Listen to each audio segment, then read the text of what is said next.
Hello दोस्तों, स्वागत है आपका बिहार न्यूज में। दोस्तों मैं हूं फिरदौस गनी और आप देख रहे हैं केडीबी लाइव। दोस्तों आज की बिहार की टॉप न्यूज लेकर आए हैं आपके लिए। दोस्तों वीडियो स्टार्ट करने से पहले आपसे एक रिक्वेस्ट है, अगर आप नए आए इस चैनल पर तो चैनल को सब्सक्राइब करके बेल आइकन को भी प्रेस कर दीजिए और साथ में वीडियो को लाइक कीजिए, अपने दोस्तों के साथ शेयर भी कीजिए। तो चलिए दोस्तों स्टार्ट करते हैं आज का न्यूज। देश में 4 मई से लॉकडाउन पूरी तरीके से खत्म होगा या आगे बढ़ेगा, ये सवाल आज सबके मन में है। इस सवाल का जवाब मिलने में कुछ वक्त लग सकते हैं, लेकिन मई महीने में 13 दिन बैंक बंद रहेंगे।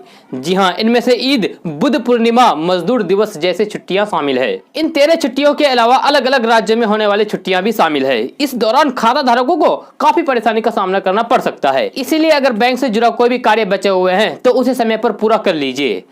लेकिन हालांकि अधिकतर बैंकों ने अपनी सेवाएं मोबाइल फोन पर दे रखी है, आप उसी में से काम चला सकते हैं। दोस्तों 2 दिन पहले बिहार के अररिया, शेखपुरा और सीतामढ़ी जिले भी संक्रमण की चपेट में आ गए हैं।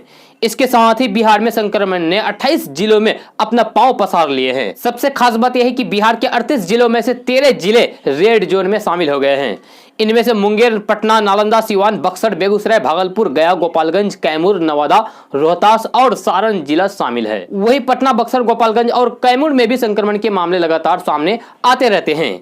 बिहार के कुल आंकड़ों की बात करें तो अभी तक जिस वक्त ये वीडियो अपलोड कर रहे हैं इस वक्त तक 383 केस सामने आ चुके हैं, यानी कि बिहार में अब तक संक्रमितों की संख्या 383 तक पहुंच चुकी है। जिनमें से मुंगेर में 92, पटना में 39, नालंदा में 35, रोहतास में 32, सिवान में 30, बक्सर में 26, कैमूर में 17, गोपालगंज में 18, बेगूसराय में 9, भोजपुर में 9, औरंगाबाद में 7, गया में 6, मधुबनी में 5, भागलपुर में 5, पूर्वी चंपारण में 5, पश्चिमी चंपारण में 5 जो आज मिले हैं, नवादा में 4, अरवल में 4, सारण में 4, लखीसराय में 4, वैशाली में 2, बांका में 3, दरभंगा में 1, पुणे में 1, मधेपुरा में 1, जहानाबाद में 4, शेखपुरा में 1, अररिया में 1 और सीतामढ़ी में 1 केस मिले हैं।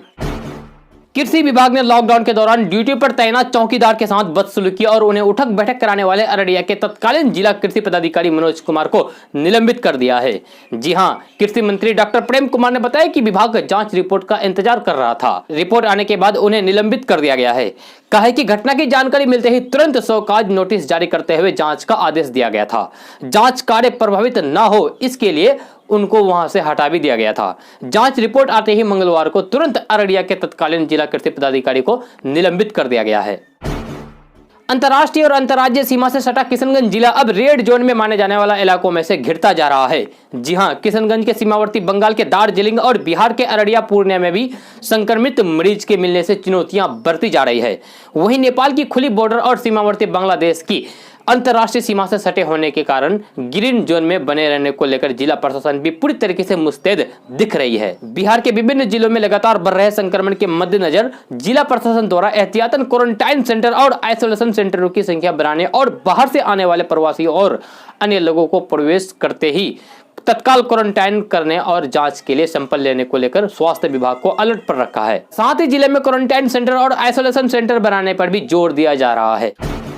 बिहार में संक्रमण के फैलाव का ताजा दौर ज्यादा खतरनाक है। जी हां, इस दौर में ज्यादा सावधानी और मुस्तैदी की जरूरत है।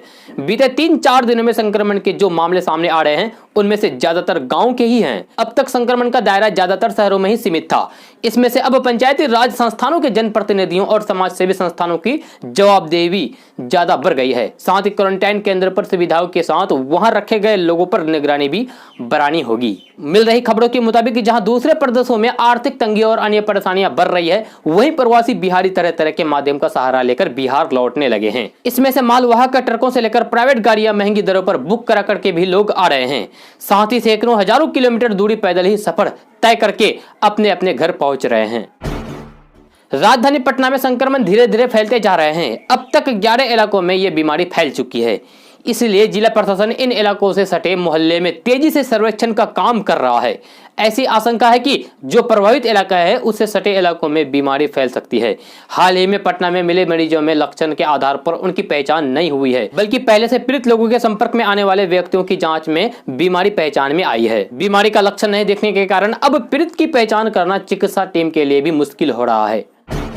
लॉकडाउन के दौरान दूसरे प्रदेशों से बिहार में प्रवेश करने वाले लोगों की सूची मोबाइल टावर लोकेशन के आधार पर भी तैयार किया जा रहा है। जी हां, विभिन्न दूरसंचार कंपनियों के सहयोग से वैसे मोबाइल नंबरों की सूची तैयार की जा चुकी है जो लॉकडाउन के समय में राज्य के बाहर में प्रयोग लाए जा रहे थे और अब उनका टावर लोकेशन बिहार की सीमा के अंदर मिल रहा है। ऐसे मोबाइल नंबरों की सूची दूरसंचार कंपनियों ने सरकार को सौंप दी है। बिहार सरकार के गृह विभाग के विशेष सचिव ने पत्र लिखकर ऐसे प्रवासी लोगों की मोबाइल नंबर वाली सूची संबंधित जिला प्रशासन को भेज दी गई है। बिहार में कंटेनमेंट इलाका यानी कि जहां ज्यादा पॉजिटिव मरीज मिला है वहां सुबह से लेकर शाम तक हर एक व्यक्ति पर नजर रखी जा रही है। कौन खांस रहा है, किसे बुखार आ रहा है, इसकी पूरी तरीके से पड़ताल की जा रही है। कल की रात से ऐसे इलाकों में चौकसी बढ़ा दी गई है जहां पॉजिटिव मरीज मिला है। पटना के डीएम कुमार रवि ने आदेश जारी किया है कि सुरक्षा को लेकर पुलिस अलर्ट रहे। एसएसपी उपेंद्र कुमार शर्मा ने भी ऐसे क्षेत्रों में निगरानी बनाने को कहा है। कंटेनमेंट एरिया में मजिस्ट्रेट सहित दारोगा से लेकर जवान तक लगाए गए हैं। एक सीनियर मजिस्ट्रेट के साथ कई सब मजिस्ट्रेट भी तैनात किए जा रहे हैं। खाजपुर में भी जोन बनाए गए हैं। हर जोन में एक मजिस्ट्रेट को 12 घंटे की ड्यूटी पर लगाया गया है। दिल्ली के बिहार भवन में बनाए गए कंट्रोल रूम से अब तक बिहार के बाहर रहने वाले लोगों की समस्याओं का बड़े पैमाने पर निदान हुआ है। 24 मार्च को आधी रात से लॉकडाउन के ऐलान के अगले ही दिन से बिहार भवन में कंट्रोल रूम बना दिया गया है, जिसका मकसद बिहार के बाहर दिल्ली समेत दूसरे राज्यों और शहरों में फंसे गरीब मजदूर और कामगारों के रहने, खाने और स्वास्थ्य की देखभाल करना था। बिहार के बाहर दूसरे शहरों में उन लोगों की भी व्यवस्था करनी थी जो लोग अपने या फिर अपने परिजनों का इलाज कराने के मकसद से दिल्ली आए थे, लेकिन लॉकडाउन के कारण वहीं फंस गए। बिहार भवन के स्थानीय आयुक्त विपिन कुमार ने बताया कि कंट्रोल रूम में 3 परमानेंट हेल्पलाइन नंबर 24 घंटे काम कर रही है, जिस पर देश के अलग अलग कोनों से आ रहे फोन कॉल के आधार पर उचित कार्रवाई की जा रही है। तो अगर आप बिहार के बाहर कहीं भी फंसे हुए हैं तो आपके मोबाइल स्क्रीन पर दिए गए नंबर पर कॉल करके अपना समस्या का निदान कर सकते हैं। इन हेल्पलाइन नंबर के अलावा गूगल डॉक फॉर्म के जरिए भी जरूरतमंद लोगों के अपने अनुरोध और शिकायत को रख सकते हैं, जिसके आधार पर कार्रवाई करेगी। पटना मेट्रो रेल प्रोजेक्ट के धीमे काम की गति अब तेज होगी। जी हां, क्योंकि राज्य सरकार ने नगर विकास एवं आवास विभाग के सचिव आनंद किशोर को Patna metro rail corporation limited का प्रबंधक यानी कि निदेशक नियुक्त कर दिया है। केंद्र पहले ही शिवादास मीना को पीएमआरसीएल का चेयरमैन के पद पर बहाली कर चुका है। इसी के साथ पीएमआरसीएल अब केंद्र और राज्य सरकार की 50-50 हिस्सेदारी वाला साझा उपक्रम बन गया है। अभी तक ये राज्य सरकार के अंडर काम करने वाली कंपनी थी, लेकिन अब इस प्रोजेक्ट के तमाम फैसलों में केंद्र भी दखल देगी। पटना शहर में 15,000 से अधिक किराने के दुकान संक्रमण फैला सकते हैं। पटना शहर के सब्जी, फल, मीट, मछली, शॉपिंग मॉल आदि पर ध्यान आकर्षित करने वाला जिला प्रशासन और सरकार के नुमाइंदों को संक्रमण के खतरों से आज तक संज्ञान नहीं हुआ है, जो सबसे ज्यादा इन किराना की दुकानों से होकर गुजरते हैं। दरअसल पटना शहर की किराना की दुकानें खाद्य सामग्री और दूसरे घरेलू जरूरत के सामान खरीदने में जनता को डर लगने लगा है। कारण यह है कि इन दुकानों में संक्रमण से बचाव की दिशा में कोई भी तैयारी नहीं किया गया है। 60% से अधिक दुकानदार जहां मास्क लगाना उचित नहीं समझते हैं, वहीं एक बड़ी संख्या में दुकानों पर सैनिटाइजर तक की व्यवस्था नहीं रखी गई है, जिससे संक्रमण का खतरा और अधिक प्रभावी हो सकता है। बिहार में आधे दर्जन नए किसान कम्युनिटी रेडियो स्टेशन खुलेंगे। जी हां, बार और भागलपुर में चल रहे ऐसे रेडियो स्टेशनों की सफलता के बाद सरकार ने यह निर्णय लिया है। गया रेडियो स्टेशन पर राज्य सरकार ने अपनी मोहर लगा दी है। इसके लाइसेंस के लिए केंद्र के पास प्रस्ताव भेज दिया गया है। इसके अलावा औरंगाबाद, पूर्णिया, बांका, खगड़िया और शेखपुरा में भी कम्युनिटी रेडियो स्टेशन का प्रस्ताव सरकार ने बिहार कृषि विश्वविद्यालय से मांगा है। बिहार में 5 ऐसे रेडियो स्टेशनों की मंजूरी पहले ही मिली थी, लेकिन बिहार कृषि विश्वविद्यालय द्वारा संचालित बार और भागलपुर के अलावा दूसरे कोई स्टेशन काम नहीं कर सका। देश बनने में एम्बुलेंस का यात्री वाहन के तौर पर धड़ल्ले से प्रयोग किया जा रहा है। आसपास के जिलों से ही नहीं बल्कि बड़े बड़े शहरों से भी लोग एम्बुलेंस के सहारे अपने अपने घर तक पहुंच रहे हैं। एम्बुलेंस लेके वाहनों में यात्रियों को भर भर कर उनमें आवाजाही के लिए मोटी रकम वसूली जा रही है, जिससे संक्रमण के फैलने की आशंका और बढ़ गई है। पुलिस की सख्ती नहीं होने से चंद हजार रुपए की खातिर संक्रमण के खतरों को कई गुना बढ़ाया जा रहा है। 1 मई तक अभी मौसम इसी तरीके से रहेगा। कहीं कहीं गरज के साथ बारिश होने की संभावना बनी रहेगी। इस दौरान पारा 30 डिग्री सेल्सियस के आसपास ही रहेगी।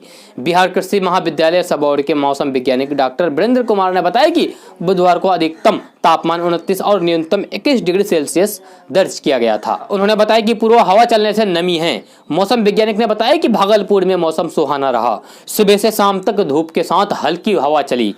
पूर्वी हवा चलने से लोगों को परेशानी हुई। मौसम ढका होने के कारण बारिश की संभावना लग रही थी, लेकिन कहीं कहीं बूंदाबूंदी हुई। नमी के कारण ही दिन और रात में ठंड का एहसास हो रहा है। पश्चिमी विक्षोभ के कारण भागलपुर, बांका, पूर्णिया, किशनगंज आदि इलाकों में मौसम बदला है। दिल्ली एनसीआर में रहने वाले मजदूरों ने 21 दिन का पहला लॉकडाउन पीरियड तो किसी तरीके से काट लिया, लेकिन दूसरे लॉकडाउन में इनका धैर्य जवाब देने लगा है। लॉकडाउन 2 की मियाद अब खत्म होने वाली है, लेकिन इसके बावजूद दिल्ली, हरियाणा और पंजाब में काम करने वाले दिहाड़ी मजदूर साइकिल से ही अपने घर जा रहे हैं। बुधवार को दिल्ली पुलिस ने हरियाणा और दिल्ली से बिहार, यूपी, मध्य प्रदेश जा रहे लगभग 50 मजदूरों को पकड़ा। दिल्ली पुलिस ने इन मजदूरों को 5 अलग अलग इलाकों में रोककर उन्हें लॉकडाउन की जानकारी देकर खाना मुहैया कराया। बाद में समझा बुझाकर इन सभी को शेल्टर होम में पहुंचाया गया। लॉकडाउन में सभी जिले की सीमाएं सील है। इसके बावजूद दूसरे प्रदेशों से लेकर अगल बगल के जिले से लोगों का आना जाना जारी है। दूसरे जिले से लोहरदगा पहुंचकर लोग संक्रमण फैलाने की कोशिश में हैं। इसी कड़ी में बिहार के दरभंगा से एक महिला समेत 2 व्यक्ति के मोटरसाइकिल से और रांची के विधाननगर से पैदल चलकर एक मजदूर लोहरदगा पहुंच गए। इस मामले की जानकारी पुलिस प्रशासन को जैसे ही हुई, तत्कालीन कार्रवाई करते हुए संबंधित व्यक्तियों को जांच के लिए सदर अस्पताल पहुंचाया गया। यहां पर 3 व्यक्ति की जांच चिकित्सा द्वारा की गई। तीनों में संक्रमण के लक्षण नहीं मिले। इसके बावजूद एक महिला समेत तीनों व्यक्तियों को होम क्वारंटाइन कर दिया गया है। दोस्तों आज का न्यूज बस यहाँ तक। कैसा लगा आप लोग को आज का न्यूज? जरूर अपना सुझाव दीजिएगा नीचे कमेंट बॉक्स में कमेंट करके। अगर आप नए आए इस चैनल पर तो चैनल को सब्सक्राइब करके बेल आइकन को भी प्रेस कर दीजिए और साथ में वीडियो को लाइक कीजिए, अपने दोस्तों के साथ शेयर भी कीजिए। तो चलिए दोस्तों फिर मिलते हैं नेक्स्ट वीडियो में।